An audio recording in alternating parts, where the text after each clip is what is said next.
मुंबईत मुख्यमंत्री यांच्या वर्षा निवासस्थानी जाणाऱ्या मुख्य रस्त्यावरती मॅनहोलचं झाकण तुटल्याची घटना समोर आली आहे। तब्बल 15 दिवसापासून मॅनहोलचं झाकण तुटलेल्या अवस्थेमध्ये असून देखील महापालिकेचं याकडे दुर्लक्ष असल्याचं पाहायला मिळतंय। सध्या या ठिकाणी पालिकेचे एक कर्मचारी तैनात करण्यात आले।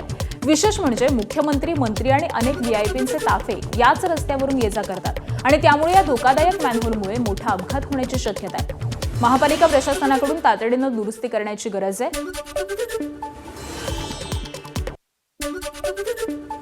राज्याचे प्रमुख अर्थात मुख्यमंत्री आणि मुख्यमंत्र्यांचं जे काही निवासस्थान आहे ते वर्षा निवासस्थान आहे आणि त्याच निवासस्थानाकडे जाणारा हा जो काही रस्ता आहे त्यावरती मी उभा आहे पाहतो आपण। मात्र याच रस्त्यावरती जे आहे ते मॅनहोलचं झाकण जे आहे ते तुटलेलं पाहायला मिळते, त्यामुळे अपघात होताना वाचले पाहायला मिळतात। 1-2 दिवस नाही तर तब्बल 15 दिवसांपासून हे मॅनहोलचं झाकण तुटलेलं आहे आणि त्यामध्ये आपण पाहतोय का बॅरिकेडिंग जे आहे ते लावण्यात आलेलं होतं।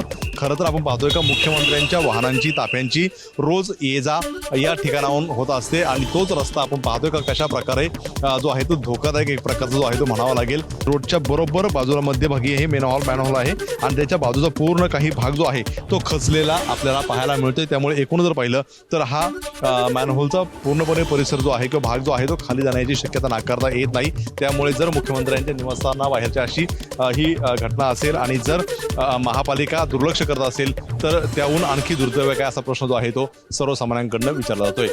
कॅमेरामॅन कृष्णा कापडे, एबीपी माझा, मुंबई।